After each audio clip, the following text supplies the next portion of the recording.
नमस्ते दोस्तों, मेरे YouTube चैनल पर आप सबका स्वागत करती हूँ। आज हम रस के अवयव में से दूसरा अवयव देखने वाले हैं जिसका नाम है अनुभाव। पिछले वीडियो में हमने विभाव देख लिया था, आज अनुभाव देखेंगे। विभाव के बाद जो भाव उत्पन्न होते हैं उन्हें अनुभाव कहते हैं। ये उत्पन्न हुए स्थायी भाव का अनुभव कराते हैं। अनुभव की जो प्रमुख परिभाषा दी है, जिसमें पहले आते हैं भरत मुनि। भरत मुनि ने कहा है कि भरत वाणी तथा अंग संचालनादि द्वारा व्यक्त अभिनय रूप भावाभिव्यंजन को अनुभाव कहते हैं। धनंजय ने कहा है कि अनुभाव भाव की सूचना देने वाले विकार है।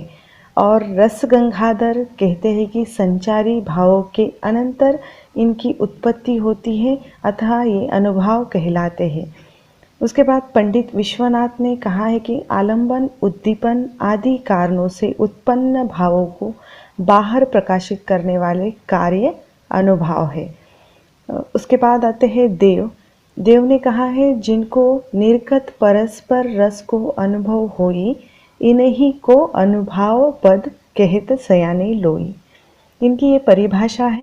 अब अनुभव का जो उदाहरण है उसमें आता है कि सुनसान जंगल में शेर को देखकर भय से कांपना, पसीना या पसीने से लथपथ हो जाना, मुंह से आवाज़ नहीं निकलना इत्यादि अनुभव के उदाहरण हैं, जो भय नामक स्थायी भाव के सूचक है। श्रृंगार रस के अंतर्गत विरह व्याकुल नायिका द्वारा सिसकियां भरना, मिलन के आवेश में अश्रु, चुंबन, आलिंगन इत्यादि अनुभव के उदाहरण हैं।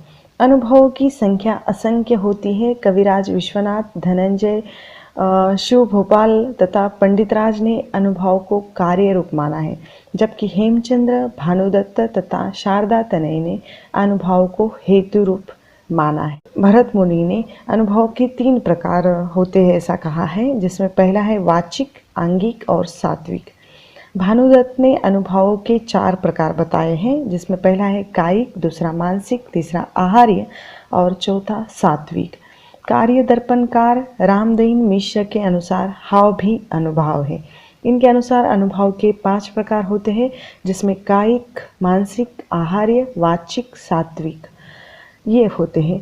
अब इनका जो विश्लेषण है, यानी इस प्रकारों का, यानी 5 भी प्रकारों का हम एक एक करके विश्लेषण देखेंगे।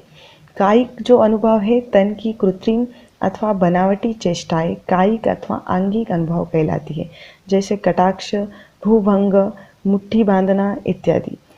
मानसिक अंतकरण की भावना के अनुकूल मन में हर्ष, विषाद इत्यादि का उद्वेलन मानसिक अनुभव कहलाता है। आहार्य भावानुकूल कृत्रिम वेशभूषा, अलंकार तथा साज सज्जा इत्यादि आहार्य अनुभव कहलाते हैं। वाचिक यानी वाणी की जी उग्रता अथवा मृदुता वाचिक अनुभव कहलाता है।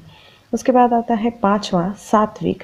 सत्व से उत्पन्न भाव सात्विक भाव कहलाता है। सत्व से तात्पर्य है जो भाव के चित्त को सुख दुख इत्यादि की भावनाओं से भावित करना। इन्हें सत्व इसलिए कहा जाता है क्योंकि ये सहज स्वाभाविक रूप में प्रकट होते हैं। इन पर आश्रय का कोई अधिकार नहीं होता है। कायिक अनुभव के समान ये अनुभव यज्ञपूर्वक प्रकट नहीं होते, इसलिए इन्हें अयज्ञज भी कहते हैं। सात्विक अनुभव 8 माने गए हैं, जिसमें स्तंभ, स्वेद, रोमांच, स्वरभंग, वैफुत्य या कंप, वैवर्ण्य, अश्रु, प्रलय इत्यादि है। इनका विवेचन ऐसा है कि स्तंभ शरीर की चेष्टा रुक जाना, स्वेद पसीना छूटना, रोमांच रोंगटे खड़े होना, स्वरभंग स्वर का भंग हो जाना, कंप कांपना, विवर्णता चेहरे का रंग उड़ जाना, अश्रु आंसू बहाना, प्रलय अचेत हो जाना।